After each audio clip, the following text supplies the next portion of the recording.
The following audio is the first chapter of Stray, a chapter book in the making, voiced by actors who are credited in the description and written by myself, also credited in the description. It was bright out, brighter than usual for a spring afternoon after it's rained and the clouds still need to fly away. My friend, Silver, pulled out his phone and sighed before turning the screen to us. 6:30's coming up. 6:28. Yeah, Alva hummed out, and we could hear the train coming down the tracks. It thrummed through the ground, and Trinity, my sister, shuddered. I don't know if I can ever get used to this. She sighed as she rubbed her arm to calm down. I don't think we'll have to get used to this if everything goes right. Runa pat Trinity on the back and smiled a bit. I sighed, and suddenly we heard footsteps near us. Well. The losers. A grating voice rang out, and the corresponding eyes grazed over me, Silver, and Alva. I pushed myself off of the stone ledge I was sitting on. What the hell are you doing here? Silver growled, and the boy chuckled. Knox, the bastard, had followed us to the riverside. I'm just here to pick up my girlfriend. It's date night. He held his hand out, and Trinity scratched the back of her neck. Knox, you know I can't do date night on Saturdays. She smiled, but it was a bit strained and awkward. She wanted him to go away, we all did. Yeah, we're all busy tonight, so if you kindly leave. Alva stepped forward a bit and put their hand in front of us, half gesture and half shield. Knox looked them up and down. I don't know who you think you are, but this is between me and my... Guys, 6:30. Runa showed her phone. Don't interrupt me. Knox raised his voice, but it was soaked into the shade. Every Saturday, 6:30, the shadows around the riverside intensify, and a train comes to pick us up. Speaking of, the train came to a stop on the bridge as the engine settled in front of us. Knox grasped at his throat and huffed, noticing the difference in the sound. Everything was quiet except the train and our voices, like a singular echo waiting past cloth. The door opened, and the conductor smiled down at us. I see you've brought another stray. He asked as his head, or what we could see of it, turned to Knox. Silver quickly took a few steps forward and tried to disregard Knox's presence. Of course not, sir. He's an outlier. Still, he's here, is he not? He chuckled as he moved out of the doorway, and Knox visibly trembled. What's happening? What is this? She turned to Trinity, and she scratched the back of her head. I grabbed her shoulder and gently pushed her towards the train to climb on. It's Saturday night. I made eye contact for a second before following my friends onto the train. Knox scoffed. His tone was angry, but his expression was complete disbelief. Silver, Trinity, Runa, Alva, and I climbed on as the conductor just continued grinning down at Knox. His eyes, white, beady little dots, flickered at him, and he shivered. Sir, I tried to get his attention. Please, young man, join us. He moved his arm to sway him inside, and Knox looked in to see Trinity before huffing and taking a step closer to the train. Like I'd let you leave without me now. Brilliant. I like your spirit. The conductor chuckled and slammed the door once Knox was inside. He jumped before looking around the cabin and locking eyes with me. He, hesitantly but sternly, started walking closer to me and crossed his arms once he made it. Move. It was a quiet command. He was unsure of himself, but it was firm enough for me to know what he wanted.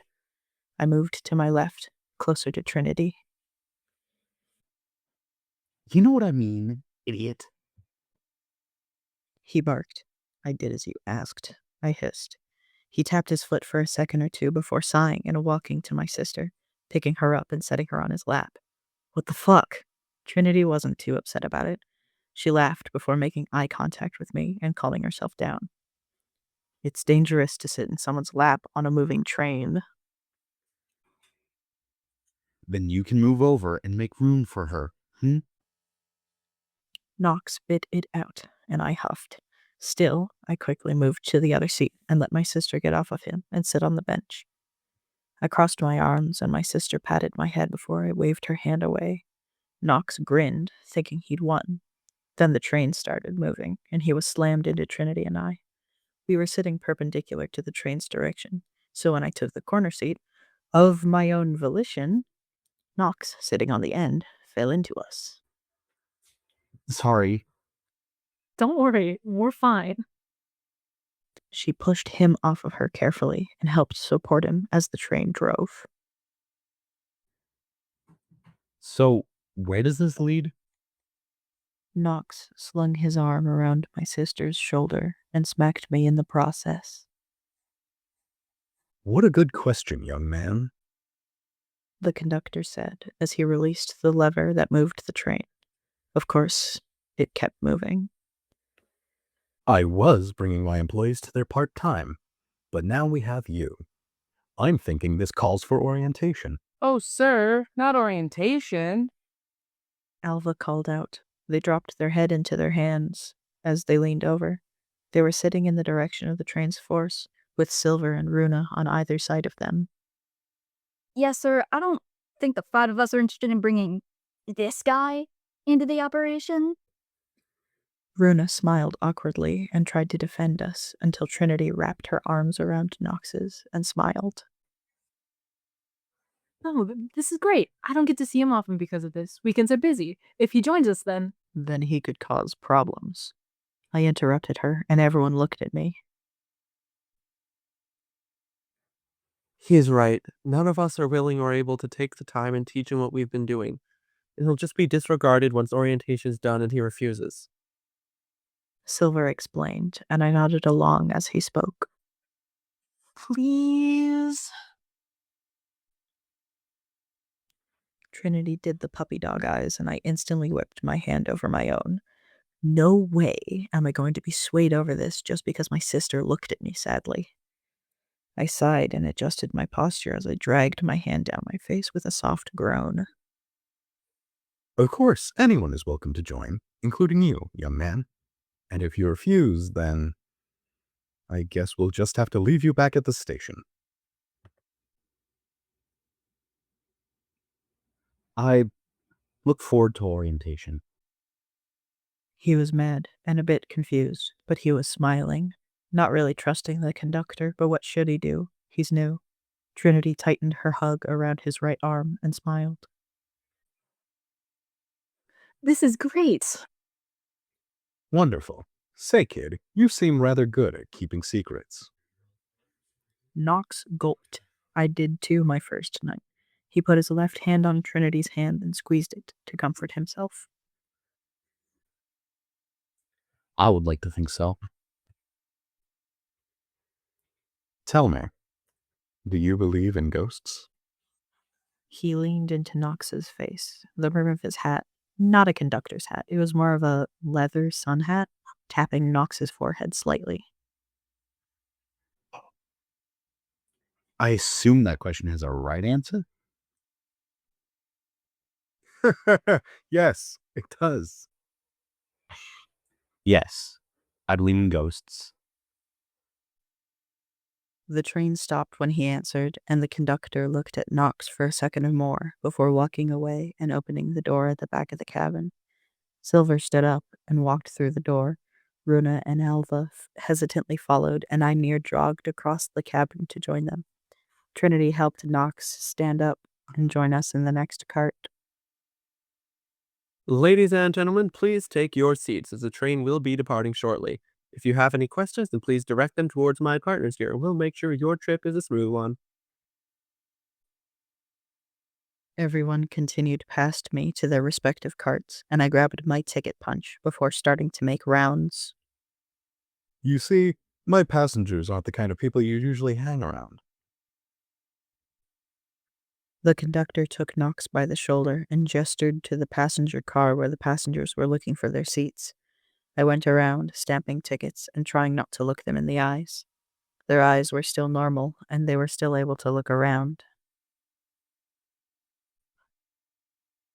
Excuse me, what exactly is going on? A lady asked as she looked over her ticket. She flipped it in her hand nervously. I was about to respond before the conductor brought Knox over and started explaining what was going on. Now, sometimes we'll have a disorientated passenger, like here, and it's our job to calm them down. Sir, I don't think tonight's the night for orientation. I sighed. He just grinned at me and turned back to the lady. He could actually look in her eyes. He thought through his words, focusing on her and only her for a few good seconds. Ma'am, your mother has missed you. Knox was confused. I mean, it's a rather vague statement, but it meant everything to the lady sitting down. Her tone became a bit more concerned. My mother? What do you mean? I was just at the gas station. Your son will get the promotion, and your daughter will finish her doctorate. It's all right. The conductor pulled out a small book and read through a page or two before showing the passenger the page. I'm afraid the gas station won't be in as good condition. He sighed in mild, almost performative lamentation, and the lady gasped. I've never been allowed to look into his black book, nor has Silver, Trinity, Runa, Alva, and anyone else he's hired, to my knowledge. But he says that people are shown their final view, thought, and action. I apologize for the man. He is also on this train. But don't worry, he won't be coming anywhere near you. He smiled, and she exhaled a long sigh before putting a hand on her face. Okay. All right, okay. Are you an angel? The conductor laughed. He laughed so boisterously I could feel the other passengers turn their heads to look at us. I shrank into my jacket, and he took a few deep breaths to calm down.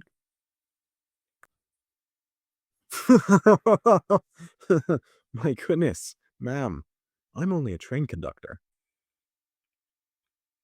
He rested a hand on her shoulder and gave it a comforting pat before walking away. She turned to me and Knox, and I had to cover Knox's eyes as he hadn't turned his face down yet, only missing eye contact this whole time because the conductor was standing in the way of the passenger. So are you both... Oh, but you're both so young. No, ma'am, we only work here for now.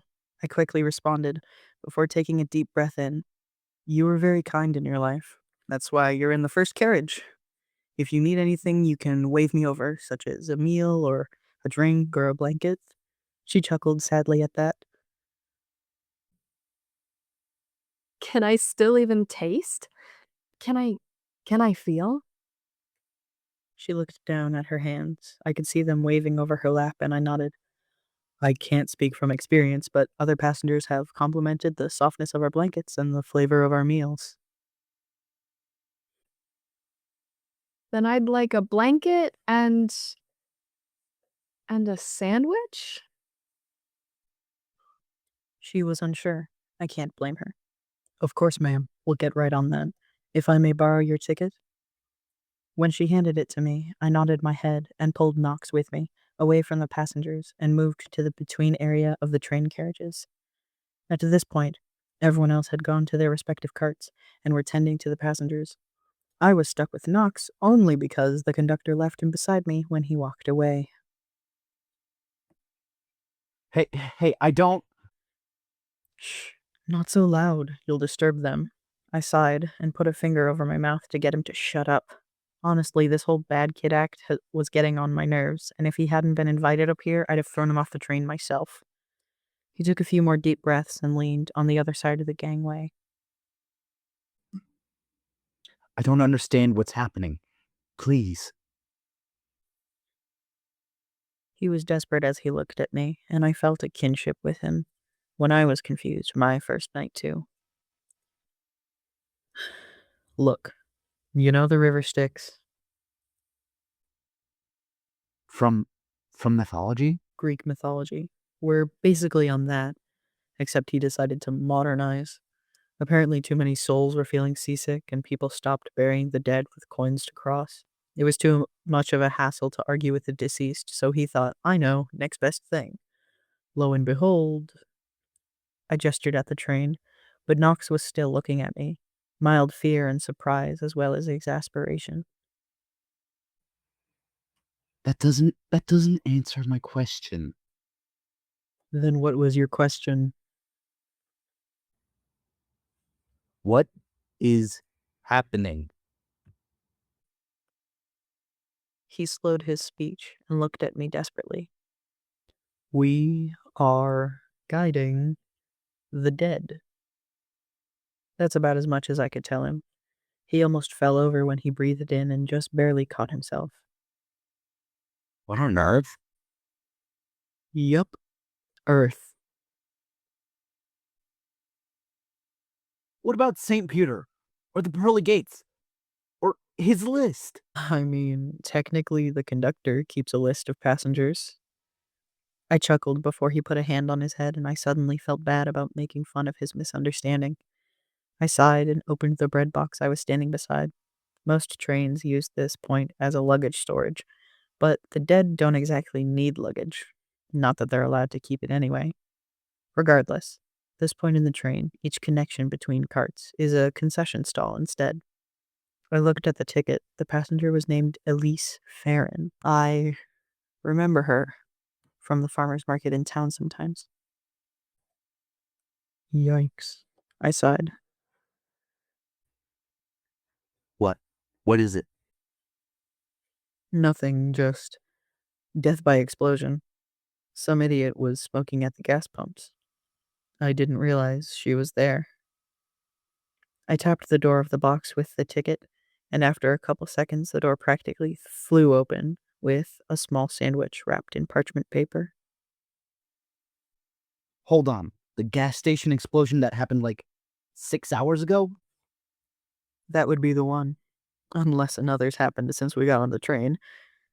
Unlikely, though. I chuckled morbidly and pushed Knox to the side, to his exasperation, and grabbed a fluffy gray blanket from one of the shelves behind him. Okay, come on.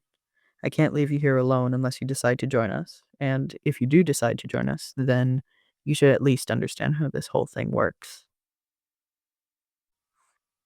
Knox started to follow me, but I threw a hand out to him. Do not look them in the eyes. And grab the sandwich for me. I grabbed the door handle and opened it to walk out. We walked back to the lady in silence, and I handed her the blanket. Oh, thank you.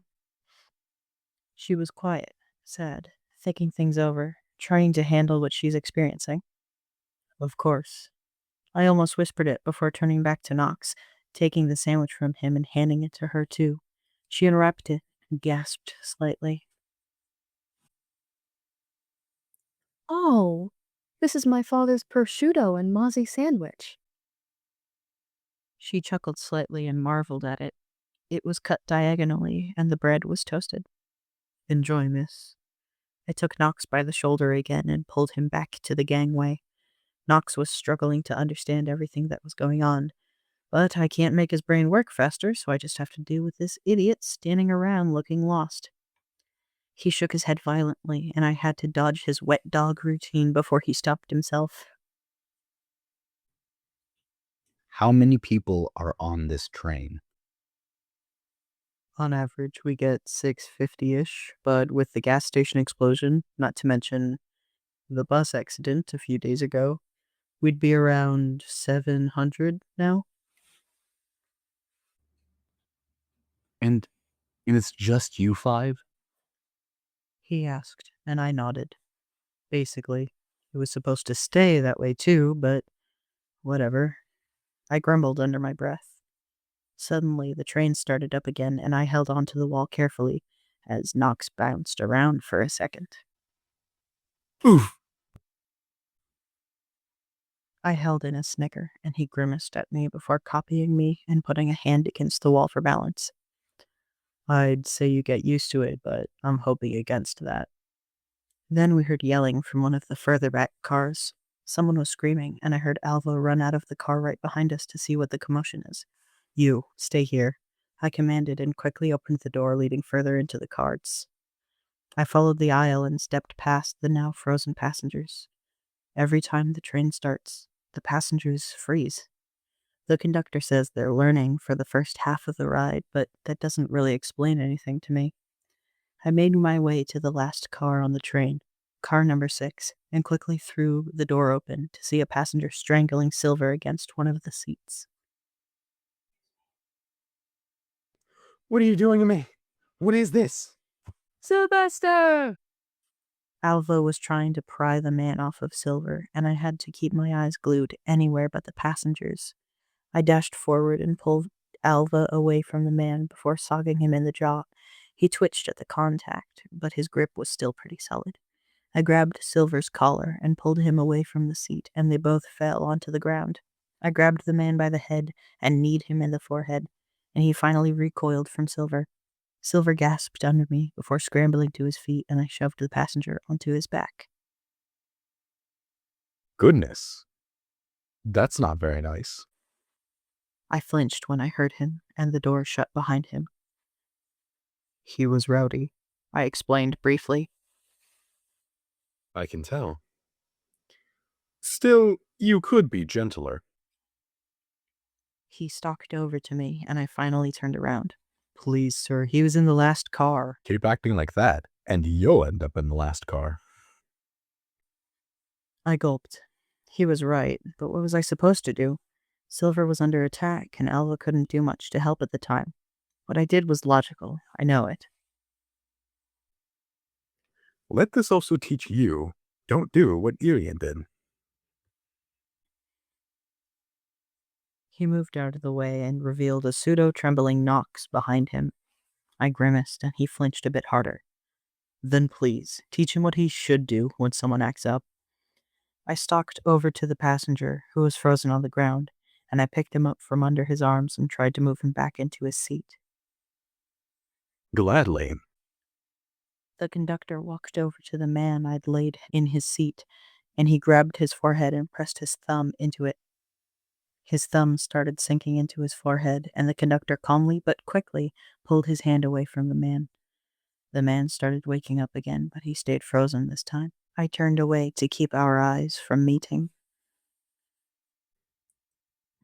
Now, when you have a passenger that's a little aggressive or active, rule number 1, do not look them in the eyes. Step number 1, grab them by the sides of their head and move them away from who they're attacking. In this instance, Silvester would have benefited from remaining calm. Not that it's his strong suit, but he was in a perfect position to push our guest's head away. The conductor teased, and Silver continued rubbing his throat as he grimaced slightly at the statement. Step 2, step on their feet, toes on top of toes. It grounds them, it keeps them still, and makes them realize they're dealing with something physical, which they start to lose when the train goes off. Step 3, be kind to them. It sounds lame, but when someone has just died, then you need to handle them properly, not to mention what they're going to learn on this train. Yeah, you still haven't explained what that means. Runa walked in with Trinity trailing behind her. They were busy with a couple other passengers in their own carts.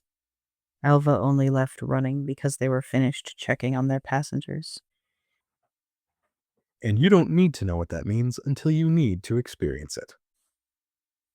I grumbled under my breath. Then maybe I'll experience it and tell them about it next week.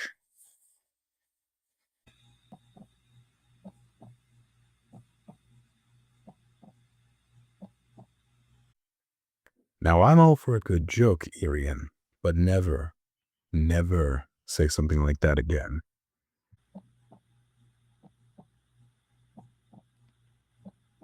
Yes, sir.